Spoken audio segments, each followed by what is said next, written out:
The acrid smell of smoke and decay hung thick in the air as Marcus Thompson crouched behind the rusted shell of an overturned bus, his breath coming in controlled measures despite the adrenaline coursing through his veins. 3 years had passed since the world collapsed, since the infection turned neighbors into nightmares and cities into graveyards, yet the fear never quite dulled. Through the shattered windows of abandoned storefronts, he could see them, dozens of shuffling figures, their movements jerky and unnatural, drawn by some sound he couldn't identify. His fingers tightened around the grip of his crowbar, the weight of it familiar and reassuring. Marcus had been a firefighter once, trained to run toward danger when others fled, and that instinct had kept him alive longer than most. Beside him, pressed against the bus's grimy metal, was Jackson Hayes, a former high school chemistry teacher whose quick thinking had saved their group more times than Marcus could count. Jackson's glasses were cracked, held together with electrical tape, but his eyes remained sharp as he surveyed their surroundings. Behind them, sheltered in the narrow alley, waited the rest of their small band of survivors.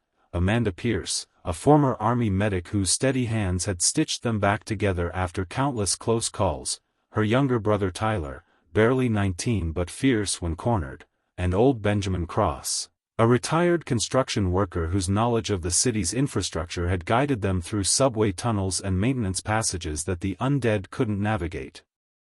The group had been holed up in an old library for the past 2 weeks, surviving on canned goods and rainwater, but their supplies had finally run dry.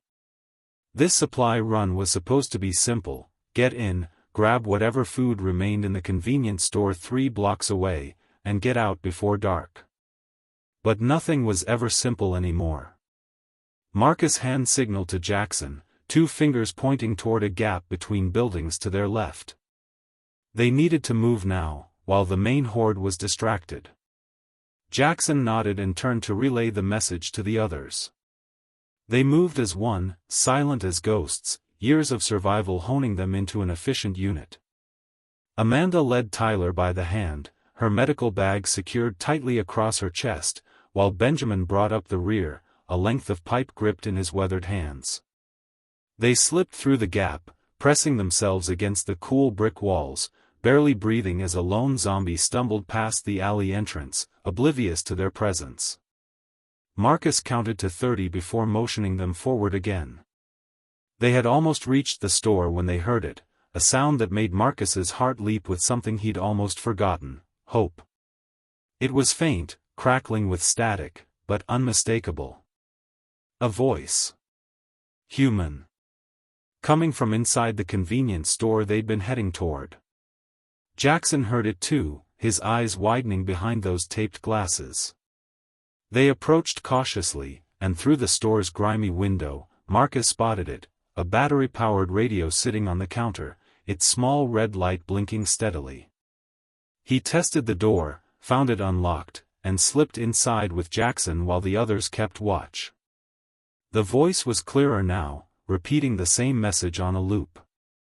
"This is Colonel David Morrison broadcasting from Safe Zone 7. If you can hear this, there is hope. We have shelter, food, and protection. We are located at the following coordinates." The message rattled off a series of numbers before starting over.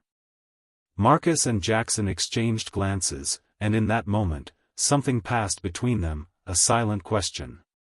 Could it be real?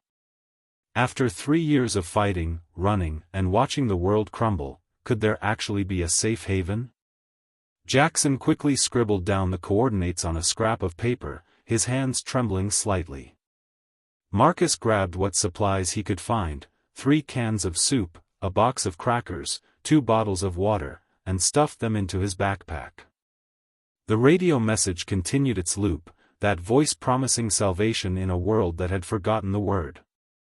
As they prepared to leave, Marcus paused, looking back at the radio. This changed everything. They had survived this long without purpose beyond seeing another sunrise, but now they had something more. They had a destination. They had hope. And perhaps, just perhaps, they had humanity's last chance at survival. The group huddled in the library's basement that evening, the candle between them casting dancing shadows on the walls as Jackson spread out a tattered road map across the concrete floor. The coordinates from the radio broadcast pointed to a location nearly 200 miles north, deep in what used to be state forest land. Amanda traced the route with her finger, her brow furrowed in concentration. "That's at least 2 weeks on foot, maybe 3 if we run into complications," she said, her voice barely above a whisper. Tyler leaned forward eagerly, his young face illuminated by hope for the first time in months. "But it's a real chance, right? I mean, someone's out there, someone organized enough to broadcast a signal." Benjamin, however, remained skeptical. The old man had seen too much, survived too long by trusting his instincts rather than promises. "Could be a trap," he growled, his calloused fingers drumming against his knee. "Raiders have used that trick before. Lured desperate people in with promises of safety, then take everything they have." Marcus understood Benjamin's caution. They had encountered other survivors who had abandoned their humanity along with civilization, people who preyed on the weak and desperate. But as he looked around at his group, at their hollow cheeks and exhausted eyes, he knew they couldn't continue like this forever.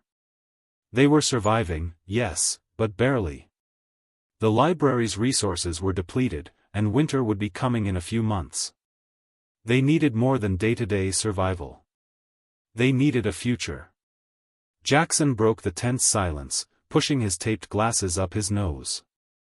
"I've been thinking about the broadcast itself," he said, his teacher's mind working through the problem methodically. "The signal was strong, consistent. That requires significant power and equipment. Raiders wouldn't have those resources, and even if they did, why maintain a broadcast for what could be months? It's not efficient for a trap." Amanda nodded slowly, seeing the logic. "Military frequencies too. I recognize the channel from my service days. Whoever's broadcasting has access to military equipment and protocols." Tyler was already stuffing his meager belongings into his backpack, decided. "So we're going, right? We have to at least try." Marcus looked at each of them in turn, reading the mixture of hope and fear in their expressions. Finally, his gaze settled on Benjamin. The old man stared back for a long moment, then sighed deeply, the sound of a man who knew he was outvoted but also understood the necessity. "We'll need to prepare properly," Benjamin conceded. "Can't just rush off into the unknown. We need weapons, supplies, a route that avoids the major cities." Marcus felt relief wash over him. They were united, and that unity had kept them alive this long. They spent the next 3 days preparing, venturing out only during daylight hours to scavenge what they needed. Jackson used his chemistry knowledge to create simple noisemakers from bottles and rocks, devices they could throw to distract the undead. Amanda inventoried their medical supplies, rationing what little they had. Tyler and Benjamin reinforced their weapons, wrapping handles with cloth for better grip, sharpening edges on concrete.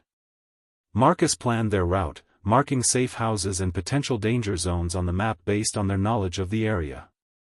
On the morning of the 4th day, they stood at the library's entrance, backpacks secured, weapons ready. The sun was just beginning to rise, painting the dead city in shades of orange and gold. For a moment, it almost looked beautiful, like the world might be healing. Then a distant moan reminded them of the reality they lived in. Marcus took point, his crowbar in hand, and led his group into the street. They moved in their practiced formation, silent and efficient, heading north toward the city's edge. They had made it 3 blocks when Amanda suddenly grabbed Marcus's arm, pulling him to a stop. She pointed ahead, her face pale. The street before them was completely blocked, not by abandoned cars or rubble, but by hundreds of zombies, packed so tightly together they formed an impenetrable wall of rotting flesh. And worse, mixed among the undead were fresh bodies, people who had died recently, their clothes still relatively clean. Someone else had tried to leave the city this way. Someone who hadn't made it. Tyler's breath came faster, panic edging into his voice. "What do we do?" Marcus's mind raced, searching for alternatives, but every side street was similarly blocked. It was as if the horde had been funneled here, concentrated by some unseen force. Then he heard it, a sound that made his blood run cold. Engines. Multiple vehicles, growing closer. And worse than that, human voices shouting commands, organized and deliberate. They weren't alone in this city after all, and whoever was coming didn't sound friendly. Marcus made a split-second decision that would determine whether they lived or died. The department store, now, he hissed, pointing to a building on their right with shattered display windows. The group didn't hesitate, trusting his judgment as they had countless times before. They sprinted across the street, Jackson helping Benjamin move faster despite his age, while Amanda and Tyler provided cover. They dove through the broken window just as 3 modified trucks roared around the corner, their beds fitted with metal cages and makeshift armor plating. Men and women armed with rifles and machetes stood in the truck beds, their faces hard and scarred. These weren't desperate survivors trying to get by, these were predators who had learned to thrive in the apocalypse. Marcus pressed himself against the wall, motioning for the others to stay low behind overturned clothing racks and mannequins. Through the gaps, he watched as the trucks screeched to a halt before the massive horde. A woman jumped down from the lead vehicle, tall and muscular with a shaved head and a crossbow slung across her back. She surveyed the zombies with the casual assessment of someone evaluating livestock. "Another good batch, Rodriguez," she called out to one of her companions, a stocky man with a bandana covering half his face. "That's at least 200 we can herd toward the river district." Marcus felt his stomach turn as understanding dawned. These people weren't running from the zombies, they were controlling them, using them as weapons or barriers. Rodriguez consulted a handheld radio, then nodded. "The boss wants the eastern route clear by tomorrow.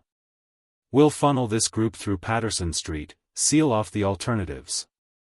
The woman with the crossbow, apparently the leader of this crew, laughed. "Any survivors left in that sector will be boxed in nicely. They'll have to come to us if they want out." She turned to address her full team. "Remember, we need workers more than we need bodies. Anyone you find, bring them in alive if possible. The compound always needs fresh labor." Tyler's eyes widened in horror beside Marcus, and Amanda had to place a hand over his mouth to prevent him from making a sound. These raiders had created their own twisted kingdom in the ruins, using the zombie hordes to corral other survivors into servitude. It was worse than anything Marcus had imagined. The raider crew began their work, using air horns and what appeared to be recording devices playing loud music to guide the zombie horde in a specific direction. The undead responded to the stimuli like a grotesque herd of cattle, shambling toward the sounds, away from the raider trucks. Jackson leaned close to Marcus, whispering directly into his ear. "They're clearing a path, probably to their base. If we're careful, we might be able to use their route to get out of the city faster." It was risky, but Jackson was right. The raiders were doing the hard work of moving the hordes, creating corridors through areas that would have taken Marcus's group days to navigate safely. They waited in tense silence for nearly an hour as the raiders worked, occasionally hearing snippets of conversation that painted a grim picture of the world beyond their small territory. The raiders spoke of a compound led by someone they called Vincent Kane, a former prison warden who had transformed an old industrial complex into a fortress. They bragged about raiding parties, about settlements they had absorbed or destroyed, about survivors who had resisted and paid the price. Benjamin's jaw was clenched so tight Marcus could see the muscles twitching, rage and helplessness warring in the old man's eyes. Finally, the trucks roared to life again and began to roll out, following behind the redirected horde to ensure it stayed on course. The woman with the crossbow took one last look around, her gaze sweeping across the storefronts, and for a heart-stopping moment, Marcus thought she was staring directly at their hiding spot. Then she climbed into the lead truck and they were gone, engine sounds fading into the distance.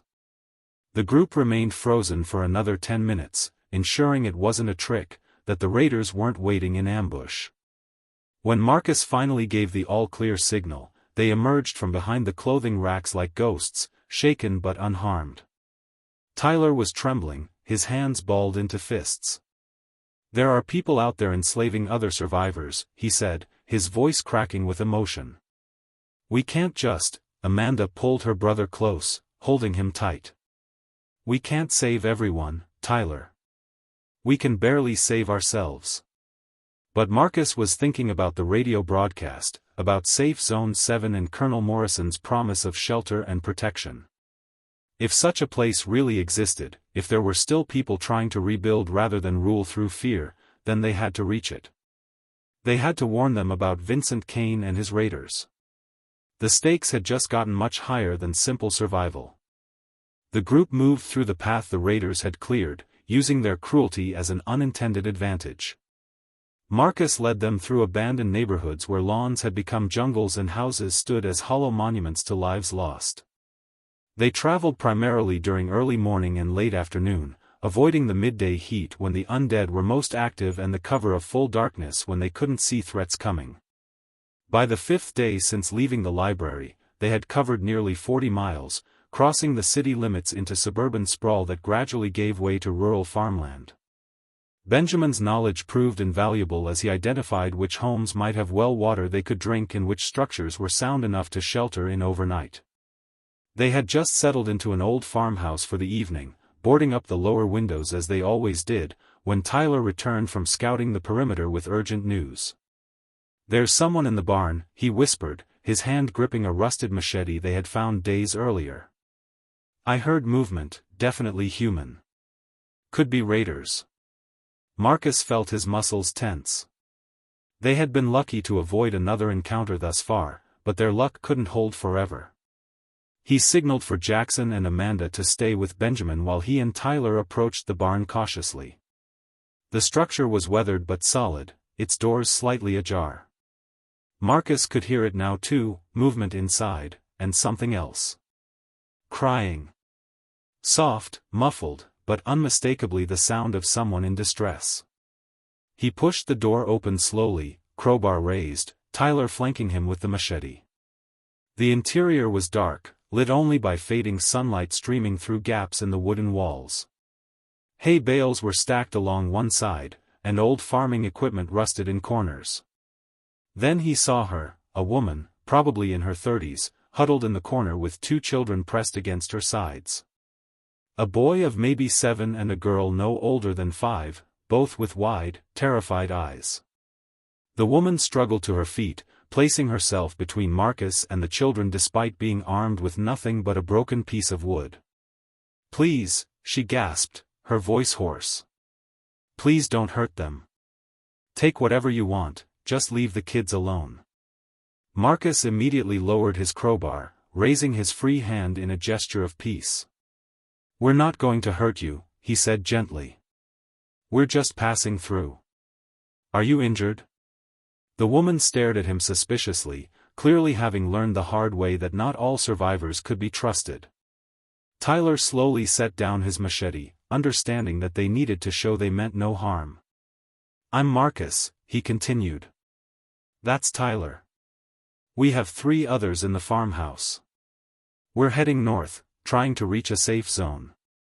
At the mention of a safe zone, something flickered in the woman's eyes, desperate hope mixed with disbelief.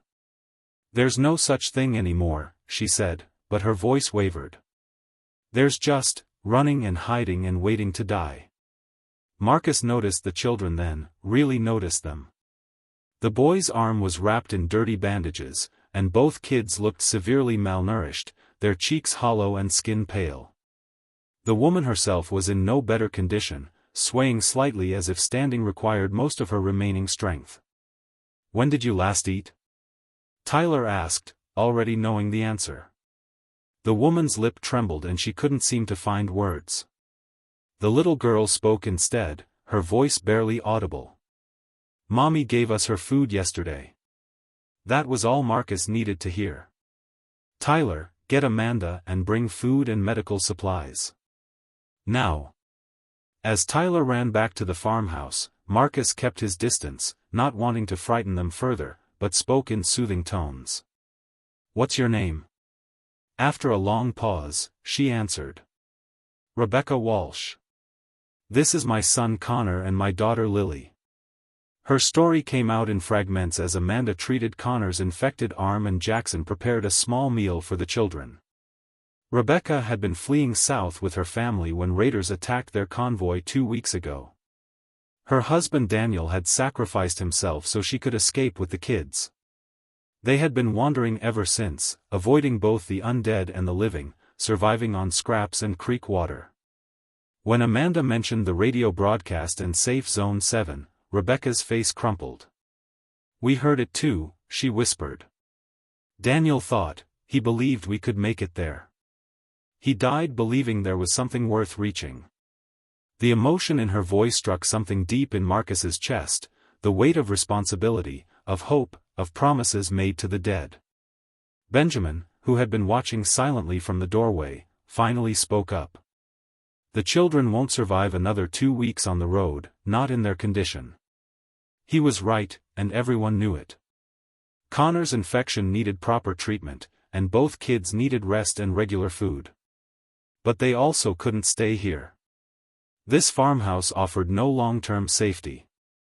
Amanda finished bandaging Connor's arm with fresh supplies and looked at Marcus with an expression that said what they were all thinking. Their group of 5 had just become 8, and 2 of their members were small children who couldn't fight or run fast or stay silent during danger. Their mission had just become exponentially more difficult, but as Marcus looked at Lily's small face while she ate crackers with trembling hands, he knew there had never really been a choice at all. They left the farmhouse at dawn with Rebecca and the children moving in the center of their formation, protected on all sides. Connor rode on Benjamin's back when his fever made walking difficult, while Marcus carried Lily when her small legs grew tired. The group's pace had slowed considerably, but Amanda's careful rationing and treatment had stabilized Connor's condition enough for travel. They couldn't afford to wait any longer. Rebecca reported seeing raider scouts in the area days before, and Marcus knew that Vincent Kane's people would eventually sweep through every sector. By the 10th day of their journey, they had covered just over half the distance to the coordinates, and the landscape had transformed from farmland to dense forest. Jackson consulted the map during their afternoon rest stop, his finger tracing their route along a blue line that represented the Riverside Creek. "There's a problem," he announced, adjusting his taped glasses.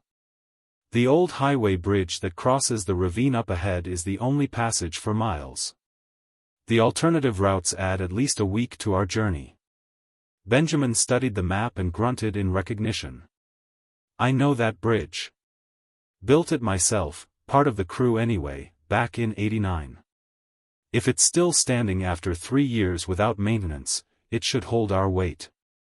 Marcus didn't like the uncertainty in that assessment, but they had little choice. Connor's infection was improving but not gone, and their medical supplies were running critically low. They needed to reach Safe Zone 7 before circumstances became desperate. They approached the bridge the following morning, and Marcus felt his heart sink at the sight. The structure still stood, spanning a ravine that dropped nearly 60 feet to rocky rapids below, but its condition was far worse than anyone had hoped. Sections of the roadway had collapsed, leaving gaps that would need to be navigated carefully. Rust had eaten through support cables, and the entire structure swayed slightly in the wind. But what made Marcus's blood run cold was what waited on the other side, a group of vehicles and armed people establishing some kind of checkpoint. Through the binoculars they had scavenged weeks ago, he could make out at least 8 individuals, and the lead truck bore crude paint marking that matched descriptions Rebecca had given of raider insignia. "It's Kane's people," Rebecca confirmed, her voice tight with fear as she peered through the binoculars herself. "That symbol, the red lightning bolt. They're claiming territory, controlling resources." Tyler clenched his fists in frustration. "So we're trapped? We can't cross without going through them, and we can't go around without adding a week we don't have?" Amanda checked Connor's forehead, feeling the warmth that indicated his fever was climbing again despite her treatments. "Connor needs real medicine, antibiotics we don't have. A week might be too long." The group fell into heavy silence, each contemplating their impossible situation. Then Jackson spoke up, his analytical mind working through possibilities. What if we use the bridge itself as an advantage? Look at the damage. The raiders position themselves on the far side because the near side is unstable. They're not actually on the bridge because they know it's dangerous. Marcus saw where Jackson was going with this. We could cross during the night, move quietly, use the darkness and the damaged sections as cover. Benjamin shook his head firmly. Too risky with the children. One wrong step in the dark and someone falls through, or worse, the whole structure could collapse if we hit a weak point we can't see. But Rebecca was studying the bridge with calculating eyes. What if we create a distraction? Draw them away from their checkpoint? Marcus turned to her, seeing the determination that had kept her and her children alive against terrible odds. She continued, "They're positioned there to intercept survivors trying to cross. They expect people to be desperate, to try rushing through or begging for passage. They don't expect anyone to challenge them." Tyler straightened, understanding dawning. "We make them think there's a larger group trying to cross somewhere else, pull them away from the bridge." Jackson was already working through the logistics. "We have the noisemakers I made, the bottles and rocks. We could set them up downstream, create sounds that suggest a significant group trying to find another way across. Raiders are opportunistic, they won't pass up a chance to capture more survivors." Amanda voiced the concern they were all thinking. Who sets up the distraction? Whoever does it will be exposed, vulnerable. Marcus knew the answer before the question was fully asked. "I'll do it. I'm the fastest runner, and I know how to move quietly when I need to disappear." Benjamin immediately protested. "You're the leader.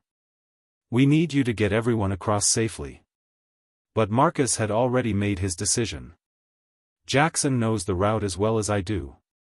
Amanda can handle the medical needs. Benjamin, you're the only one who knows that bridge's structure well enough to guide them across safely. Tyler can protect the group." He looked at each of them, these people who had become more than survivors, who had become family. This only works if everyone plays their part. The plan was set. They would wait until dusk, giving Marcus time to position the noisemakers at calculated intervals downstream. When darkness fell, he would trigger them in sequence, creating the illusion of a large group attempting a crossing. The raiders would investigate, they had to, it was how they operated.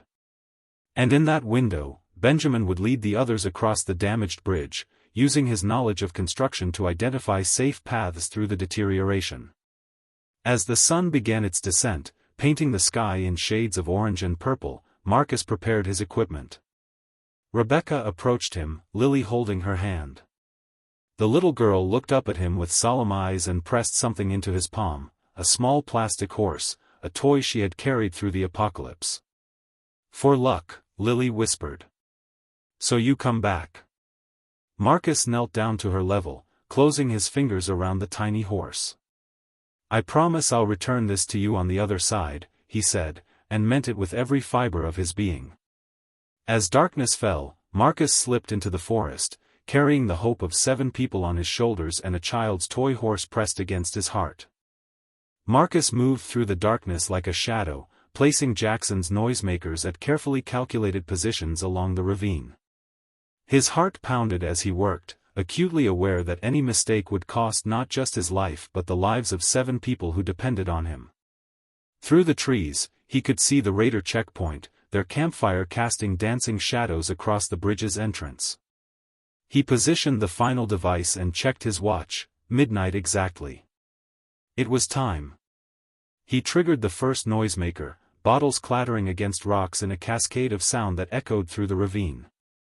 Immediately, the raiders stirred, grabbing weapons and flashlights.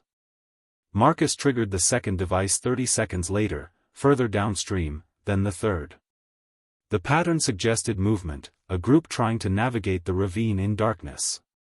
He heard the woman with the crossbow shouting orders. "Rodriguez, take 4 men downstream. If there's a group down there, I want them rounded up before dawn." The trucks roared to life, headlights cutting through the darkness as 5 of the 8 raiders departed to investigate. Marcus allowed himself a small breath of relief, 3 remaining guards were better odds than 8. Now came the dangerous part. He had to keep the raiders chasing ghosts long enough for his group to cross. On the bridge's near side, Benjamin was already guiding the others onto the structure, testing each step before allowing the children to follow. The bridge groaned under their weight, metal creaking in protest. Rebecca held both her children close, whispering encouragement as they navigated around the first gap in the roadway. Jackson came last, glancing back nervously toward the forest where Marcus had disappeared. Benjamin's experience proved invaluable as he identified which sections could bear weight and which were dangerously corroded. They moved in agonizing slow motion, each step deliberate and careful. Connor whimpered as his fever spiked, and Amanda had to pause to give him water and whispered comfort. They were halfway across when disaster struck. Tyler's foot went through a rusted section of metal grating, the sound echoing like a gunshot in the quiet night. On the far side of the bridge, the remaining 3 raiders turned, flashlight beams sweeping across the structure. "We've got runners on the bridge," one of them shouted into a radio. The downstream thing was a diversion. Benjamin's voice was urgent but controlled. "Keep moving, don't stop now. I'll get us across."